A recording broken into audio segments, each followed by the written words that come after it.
हो ये नरक मात खेलम खेला।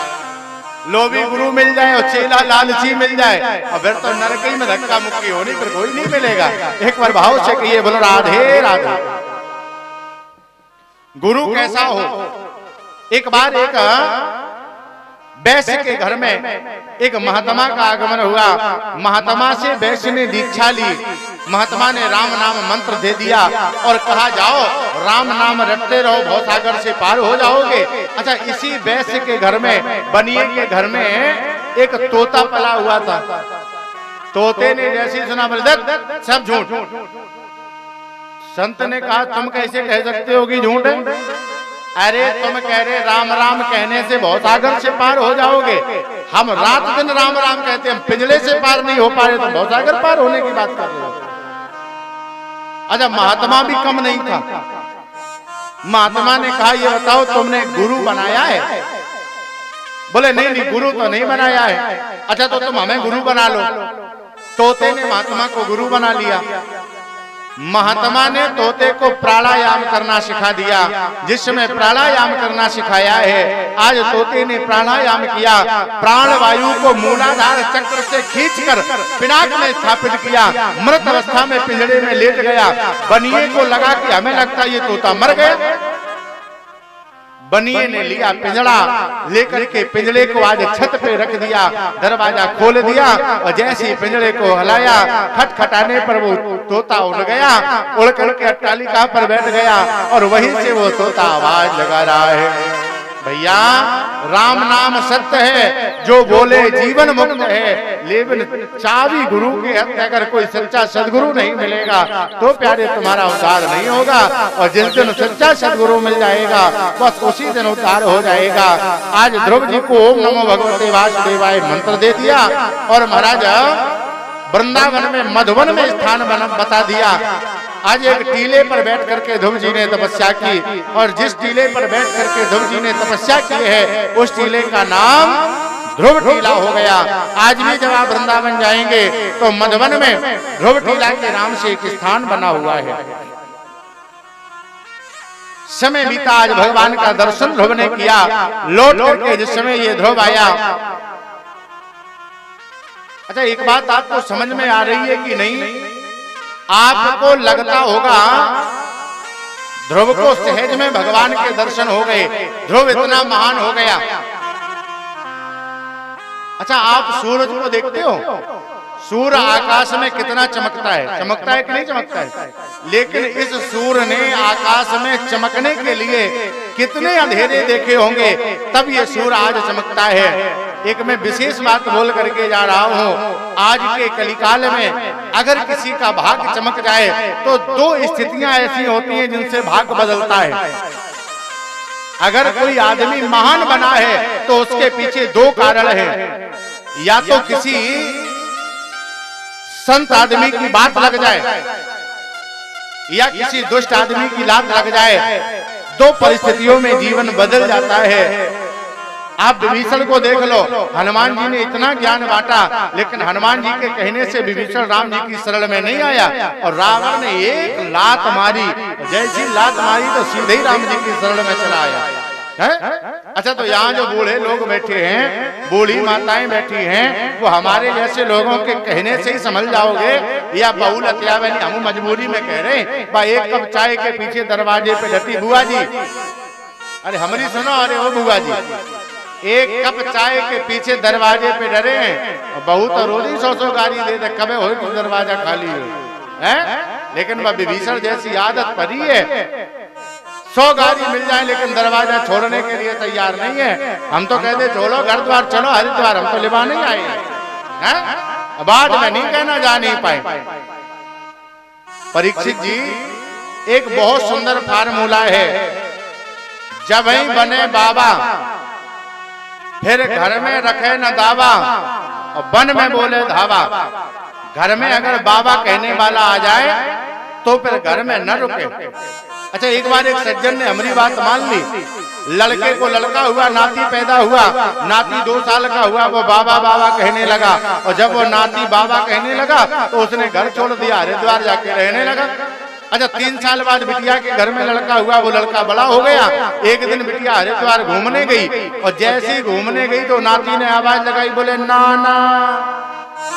जैसे उसने कहा नाना, अब इसका माथा चकराया, बोले ये ठीक कह रहा है। लड़के का लड़का तो हमेशा ठिकाने पे बोलता, सही बता रहे आपको हम।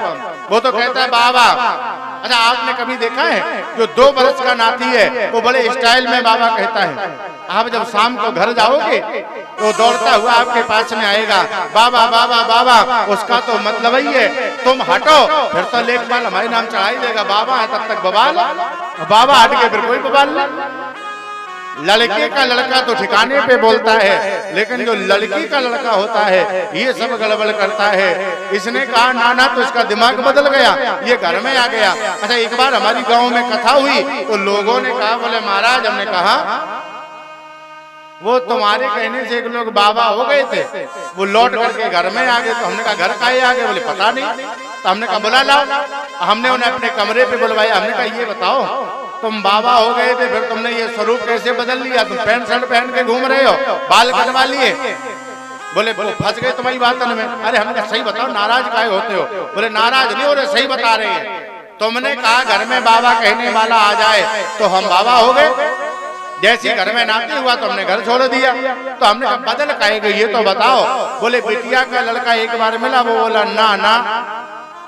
अच्छा बिटिया का लड़का वो समझता है ना, अगर घर में नाना है तो 200 400 500 मिल रहे हैं, और जब नाना नहीं होंगे तो कौन पूछने वाला होगा? नाना है तब तक उसका रुआब है, नाना नहीं रहेंगे तो कोई पूछने वाला नहीं होगा। इसलिए वो तो यही चाहेगा कि बाबा घर में रहे। हम तो तरह तरह से तुम्हें समझाने आए हैं मेरे प्यारे, कोई बात तुम्हारे दिमाग में घर कर जाए। मैं ब्राह्मण होकर के आपके हाथ जोड़ रहा हूँ और कोई स्वार्थ में नहीं, परमार्थ में हाथ जोड़ रहा हूँ। आपका जीवन जा रहा है, अगर हो जाए तो समय रहते बदल जाओ। क्या भरोसा है इस जिंदगी का, क्या भरोसा है इस जिंदगी का, साथ देते नहीं क्या भरोसा है इस जिंदगी का, साथ देते नहीं क्या भरोसा है इस जिंदगी का, क्या भरोसा है इस जिंदगी का, साथ देते नहीं भरोसा है इस जिंदगी का, साथ देते नहीं साथ रुक जाएगी चलते चलते, समा बुझ जाएगी चलते चलते, साथ रुक जाएगी चलते चलते, समा रुक जाएगी चलते चलते, साथ रुक जाएगी चलते चलते, समा बुझ जाएगी चलते चलते, रुक जाएगी चलते चलते, समा रुक जाएगी चलते चलते, दम निकल जाएगा रोशनी का, दम निकल जाएगा रोशनी का, साथ देते नहीं भरोसा है इस जिंदगी का, साथ देते नहीं श्री राधे।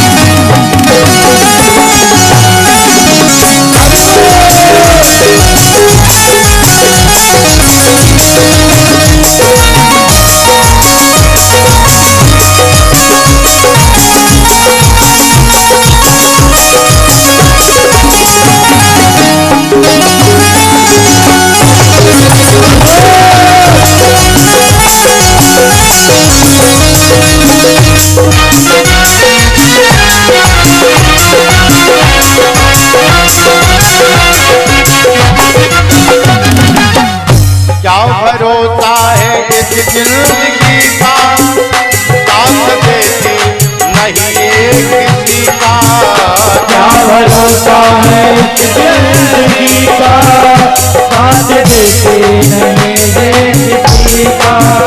क्या भरोसा है ये जिंदगी का, क्या भरोसा है इस जिंदगी का, साथ देते नहीं किसी का।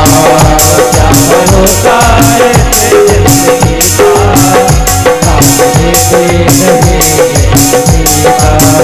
हम रहे ना मोहब्बत रहेगी, साथ आए अपनी दुनिया रहेगी। हम रहे ना मोहब्बत रहेगी, साथ अपनी दुनिया रहेगी। हम रहे ना मोहब्बत रहेगी, साथ आए अपनी दुनिया कहेगी। हम रहे ना मोहब्बत रहेगी, साथ अपनी दुनिया कहेगी। फर्ज पूरा करो रोशनी का, फर्ज पूरा करो आदमी का, साथ देते नहीं किसी का। पूरा करो आदमी का, साथ देते नहीं किसी का। क्या भरोसा है इस जिंदगी का, क्या भरोसा है इस जिंदगी का, साथ देते नहीं किसी का। भरोसा है जिंदगी का, साथ देते नहीं किसी का। साथ देती नहीं है किसी का, साथ देती नहीं है किसी का। साथ देते नहीं है किसी का, साथ देते नहीं है किसी का। क्या भरोसा है इस जिंदगी का, साथ देती नहीं है किसी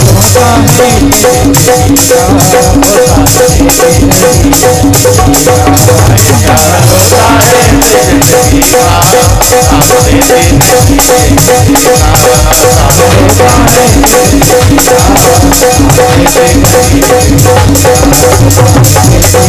है किसी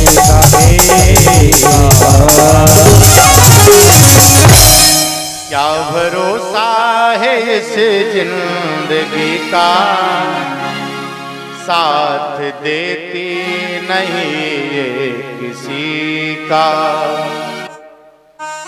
आज जीवन है, समय मिला है, मौका मिला है, मेरे प्यारे बदल जाओ, कल कोई साथ देने वाला नहीं होगा। आज 6 महीने में ध्रुव जी ने भगवान की भक्ति को प्राप्त किया, भगवान का दर्शन किया। इधर आज नारद बाबा ने महलों में जाकर के आवाज लगा दी, अरे उत्तानपाद, तुम्हारा लाला भगवान का दर्शन करके आ रहा है।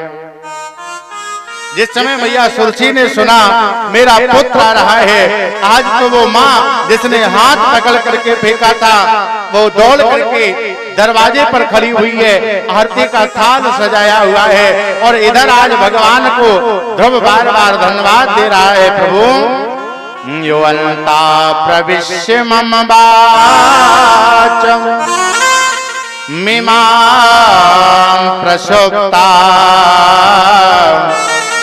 संजीवयत अखिल शक्ति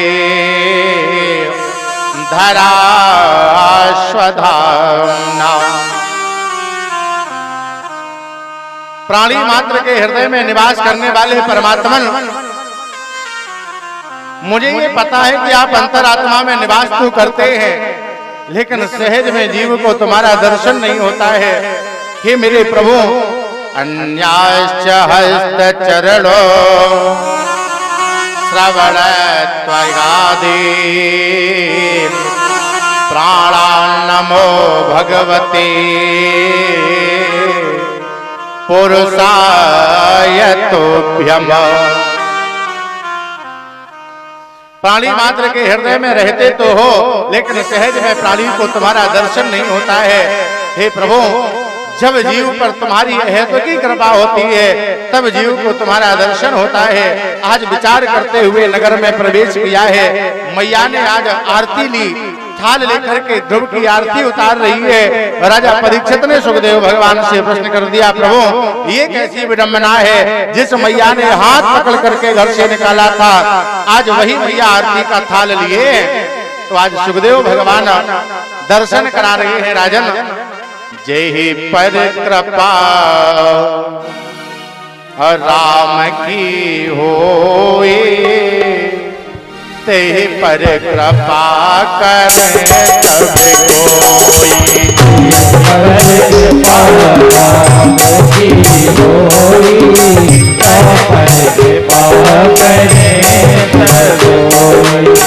जेहि पर कृपा राम की होई तेहि पर कृपा करे सब कोई।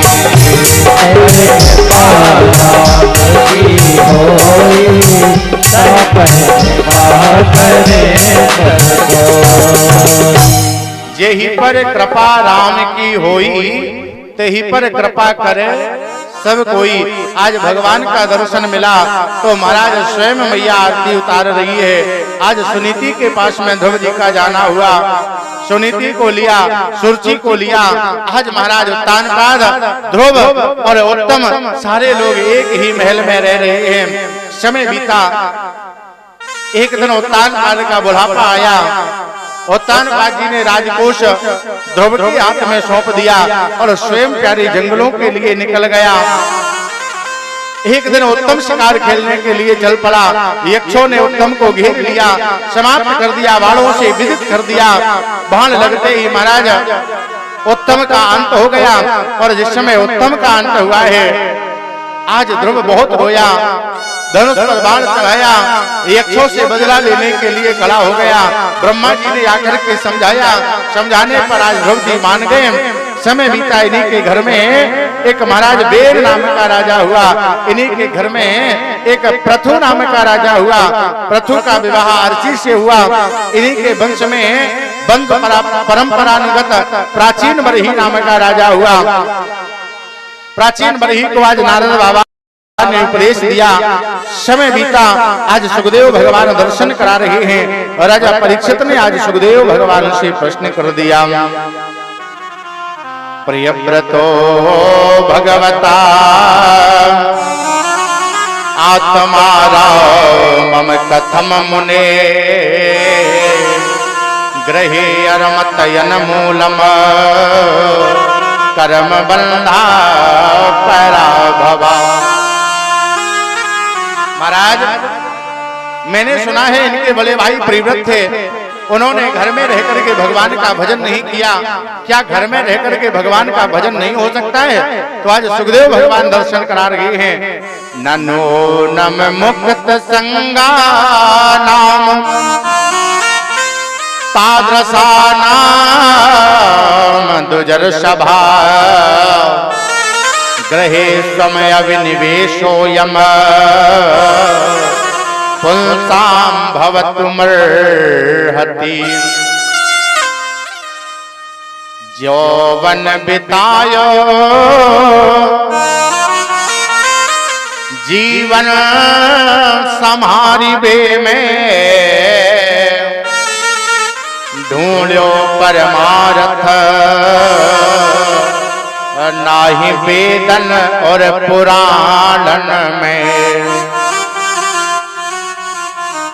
जिनते बनीना कछु करत मकानन में उनते बनेगी कहा करतूत कौन कानन में। जिन्होंने घर में रह करके भगवान का भजन नहीं कर पाया, वो प्यारे जंगलों में रह करके भगवान का भजन क्या कर पाएंगे? क्योंकि जंगलों में सारा कार्य स्वयं करना है। आज समय बीता, इन्हीं प्रियव्रत जी के वर्ष में प्रियव्रत जी तो तपस्या कर रहे हैं। ब्रह्मा जी ने समझाया, तपस्या बंद हो गई तो इन्होंने बृहस्पति नाम की कन्या से विवाह किया। घर में 10 लालाओं का जन्म हुआ, एक कन्या का जन्म हुआ। कन्या का नाम ऊर्जस्वती रखा गया। इसी कन्या का विवाह शुक्राचार्य जी के साथ में करवाया गया। समय बीता, इन्हीं के वंश में आग्रीन राजा हुए। आग्रीन के बाद इसी वंश में नाभि नाम का राजा हुआ। नाभि के घर में स्वयं ऋषभदेव का जन्म हुआ। एक दिन ऋषभदेव ने अपने बालकों को उपदेश दिया। इन्हीं के घर में एक प्रियव्रत नाम का राजा हुआ। इसी का नाम भरत रखा गया। इन्हीं के नाम पर हमारे देश का नाम भारत हो गया। यही भरत नाम का राजा जिस समय इसने देखा मेरे बालक बड़े हो गए हैं तो इसने घर छोड़ा, बालकों को राज दिया। गंडकी नदी के किनारे पर आश्रम बनाया है। पुलह नाम का आश्रम बना करके यहीं पर रहता है। गंडकी नदी में त्रिकाल स्नान होता है। सर्दी हो, गर्मी हो, बरसात हो, लेकिन दिन में 3 बार स्नान करता है। 3 कालों की संध्या करता है। भगवान के चरणों में ध्यान लगाता है। एक दिन की बात है, नदी में स्नान कर रहा है। एकदा तो महानद्या कृताभिषेक कन्हैया का। एक बार नदी में स्नान कर रहा है। सहसा महाराज सामने देखा एक मृगी, एक हिरणी, गर्भवती हिरणी है। ये जल पीने के लिए आई। जैसे जल पीने लगी, पीछे से एक सिंह ने दहाड़ मारी है। जिस समय दहाड़ मारी तो ये मृगी हल बढ़ा गई। इधर उधर देखा, जाने का रास्ता नहीं मिला। आज इसने नदी में छलांग लगा दी।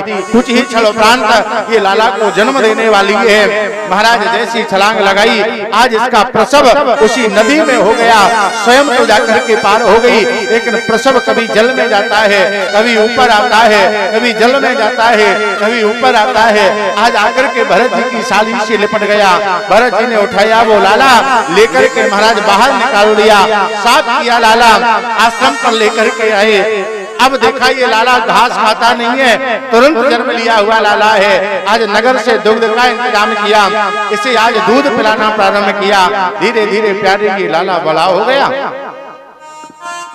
एक दिन तो मृगों का समुदाय पास में आया।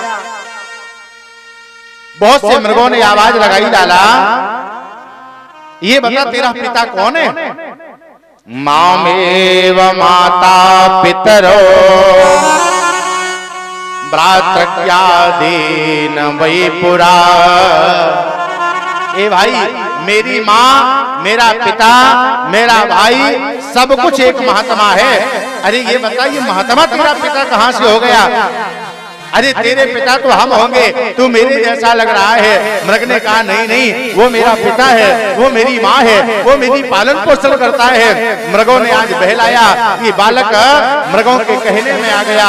आज आश्रम छोड़ करके चल पड़ा। संध्या का वक्त है। भरत जी ने देखा मृग का बच्चा आश्रम में नहीं है। आज मृग के बच्चे के प्रेम में इधर उधर दौड़ रहे हैं। आवाज लगा रहे हैं, मृग के बच्चे तुम कहाँ चले गए हो?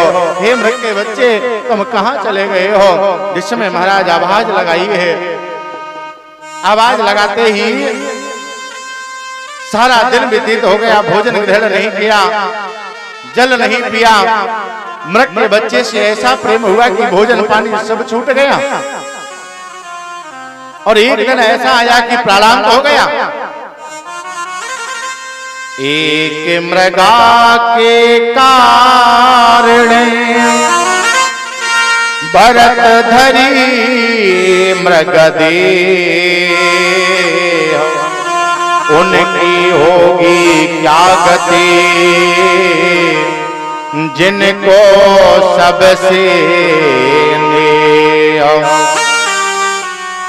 एक मृग के कारण भरत जी को मृग बनना पड़ा। अच्छा बाबा एक बात पूछे, भरत जी ने मृग के बच्चे को बचाया, धर्म किया कि अधर्म किया? धर्म किया। अच्छा हम कह रहे कि अधर्म किया? अब ये बताओ, हम सही कह रहे कि आप सही कह रहे? अच्छा दूसरी तरफ से पढ़ाएं आज हमें।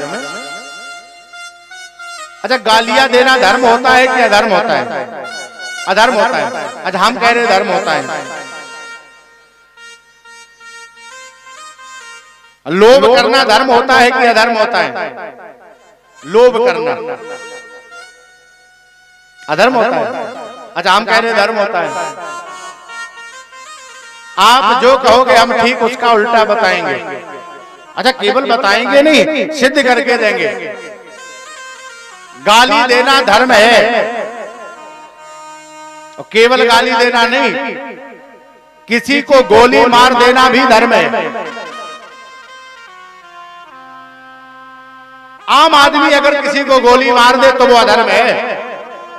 आईटीबीपी का जवान जम्मू कश्मीर में लगा हुआ है और वो वहां पर खड़ा हो जाए, दोनों हाथ उठाने बोले अहिंसा परमो धर्मा, तो ये उसका धर्म नहीं है। उसका तो वही धर्म है।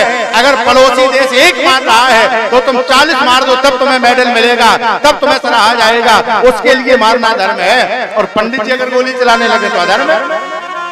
अच्छा, गाली देना धर्म है।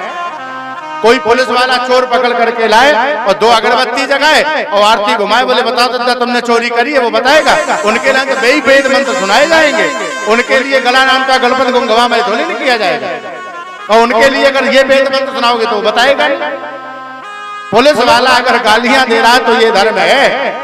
यद्यपि शुद्धम लोक विरुद्धम नहीं करलियम, नहीं करलियम, नहीं करलियम। यद्यपि सही है लेकिन लोक के विरुद्ध है, तो ऐसा करना प्यारी अनुचित है। एक मृगा के कारण भरत धरी मृग दे, उनकी होगी क्या गति, जिनको सब सेने, जिन्हें परिवार से नहीं है, घर द्वार से प्रेम है, उनका क्या हाल होगा वो तो भगवान ही जानता है। अब तो ये आवाज लगा रही है, मृग के बच्चे कहाँ चले गए? मृग के बच्चे के प्रेम में शरीर छूट गया। अंततो गत्वा मति सा गति के अनुसार इनका जन्म एक मृग के रूप में हुआ। लेकिन ध्यान रहा कि मैंने मृग से प्रेम किया तो मुझे मृग बनना पड़ा। इन्होंने तिनका नहीं चुगा, मैया से दुग्ध नहीं पिया, फिर मरण हो गया। दोबारा से एक ब्राह्मण के घर में जन्म हो गया। और जिसमें जन्म हुआ तो ये बावले बन करके रहते हैं। वहां भी इनका नाम भरत रख दिया गया। लोगों ने देखा ये पागल सा रहता है तो इनके नाम के आगे जड़ लगा दिया गया। इनका नाम जड़ भरत हो गया। घर में कोई काम नहीं करते हैं, परिवार के लोग परेशान हो गए। आज भरत जी को खेतों पर लगा दिया गया, मक्काई बो दी गई और भरत जी से कहा गया कि तुम मक्काई रखाना है। सारे लोग तो चिड़िया भगा रहे हैं और भरत जी अपने खेतों में चिड़िया बुला रहे हैं। राम जी की चिड़िया रामई को खेत, खाओ खाओ चिड़िया भर भर के पेट।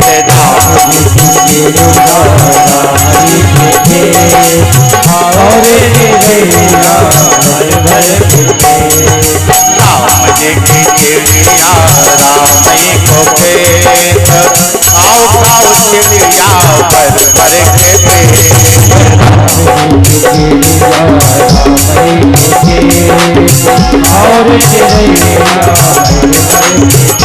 और राम जी की गैया रामई को खेत, राम जी की गैया रामई को खेत, राम जी की गैया रामई को खेत, राम जी की गैया रामई को खेत।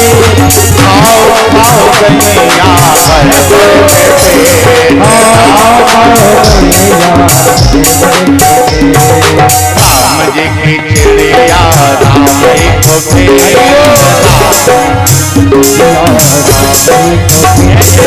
खाओ खाओ चिड़िया भर भर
चिड़ैया राम ही को खेत, राम की चिड़ैया राम ही को खेत, खाओ खाओ चिड़िया भर भर के पेट, खाओ चिड़िया भर भर के पेट, राम जी की गैया राम ही को खेत, खाओ खाओ गैया भर भर के पेट, और चिड़ैया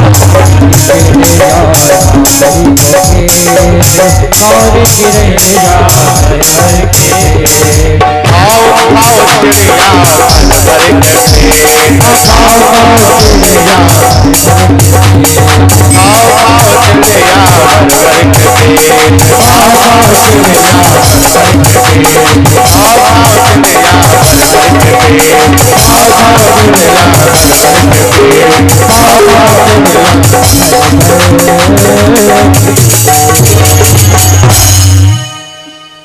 भरत जी से भाइयों ने कहा है, बोले तुम्हें खेत रखाना है। अच्छा सारे लोग तो चिड़िया भगा रहे हैं, आपके यहाँ मक्काई रखाई जाती होती है? मक्का नहीं होती है, मूंगफली होती है? क्या होता है? गेहूं होता है, गेहूं पिसिया, पिसिया रखाई जाती है। चिड़िया तो खाती नहीं है पिसिया। अच्छा हमारे यहाँ पे मक्काई होती है, और जब मक्काई बोई जाती है, मक्काई में भट्टा लग जाता है, जिसे हम अलिया बोलते हैं, जो भून के खाई जाती है। वो भुट्टा लगने के बाद खेतों पे मंचान बना दिया जाता है, बड़ा सा लकड़ियों को लगा के सिंहासन बनाया जाता है, और रखाने वाला व्यक्ति सिंहासन पे बैठ जाता है, और फिर वो एक टीन पकड़ लेता, लोहे का टीन, डंडे से मार मार करके चिड़ियों को भगाता है। अच्छा डंडे से मारोगे तो चिड़ियां भाग जाएंगी, कब तक? 2-4 मिनट के लिए, और मान लो तुम लगातार 2-4 घंटे बजाते ही रहो तो चिड़ियां भी जान जाएंगे तो ऑटोमेटिक बज रहा है। भरत जी बराबर बजा रहे हैं, डंडे से नहीं, हाथों से तबले के तरीके से बजा रहे हैं। चिड़िया समझ गई ये भगा नहीं रहा है, ये तो बुला रहा है। सारे गांव के लोगों की मक्काई कट गई। भरत जी के 9 भाई और हैं। भरत जी के पिता के 2 विवाह हुए थे, एक मैया के द्वारा 9 लालाओं का जन्म हुआ था, और एक मैया के द्वारा केवल भरत जी और एक कन्या का जन्म हुआ था। 9 भाइयों ने देखा सबकी मक्काई कट गई, लेकिन मेरी मक्काई नहीं कटी है। उठाया हसिया खेतों की ओर जाने लगे, तब तक गांव के प्रधान जी मिल गए। कहाँ जा रहे हो? बोले मक्काई काटने। अरे मक्काई में कुछ बचा है जो काटने जा रहे हो? कैसी बात करते हो प्रधान जी, एक मेरा भाई 24 घंटे ड्यूटी पर रहा है और तुम कह रहे कुछ बचा नहीं है। प्रधान जी ने कहा तो जाकर के देख लो। आज 9 के 9 भाई गुस्से में चले जा रहे हैं, बड़बड़ाते जा रहे हैं। बोले भरत जी तुमने सारा नुकसान करवा दिया है। तब तक भरत जी ने देखा मंचान से भाई आ रहे हैं, आज उतर के नीचे आ गए। भाइयों ने कहा भरत जी तुमने सारा का सारा खेत चुनवा दिया है, मैंने तुमसे खेत रखाने के लिए कहा, तुमसे खेत भी नहीं रखा। भरत जी ने कहा भाई साहब, बोले हाँ बुला लो लेखपाल को, अगर 1 इंच भी कम हो जाए तो हमसे ले लेना। तुमने खेत रखाने के लिए कहा था, मकाई रखाने के लिए नहीं कहा। एक बार भाव से कहिए, बोलो राधे राधे। बुला लो लेखपाल, अगर 1 इंच भी कम हो जाए। भाइयों ने कहा कम से कम 40 मन मक्का हो जाती, तूने नुकसान करवा दिया है।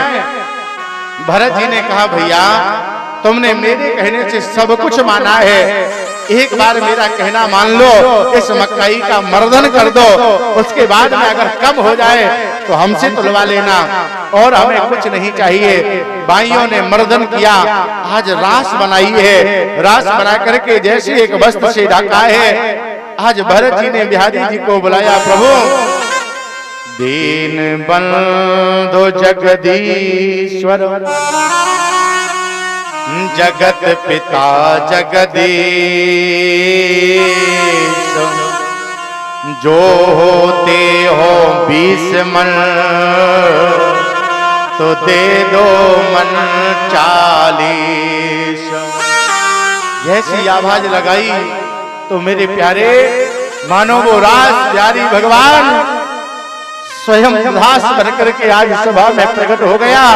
और जैसे प्रकट हुआ मकई में कांटा लगाया गया।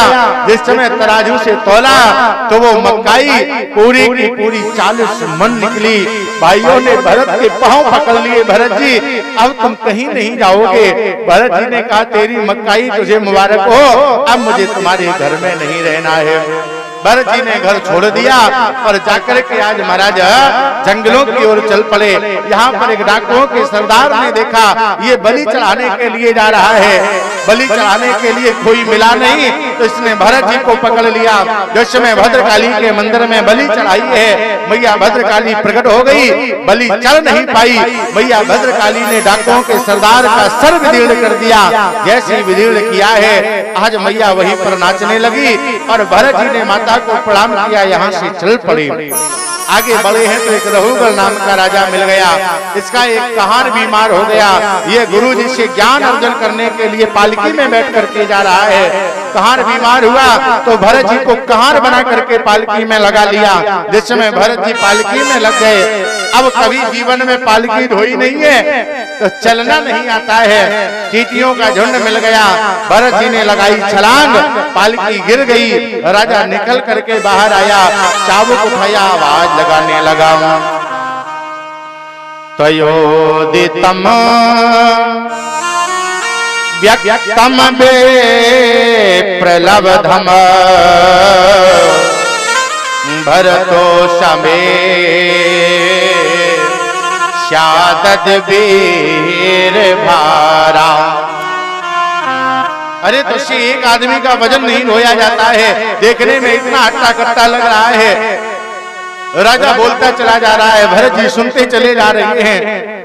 स्थौल्यम कारसम व्याधयाधयश्च श्रुतम भयम कलिरिक्षा जराचा।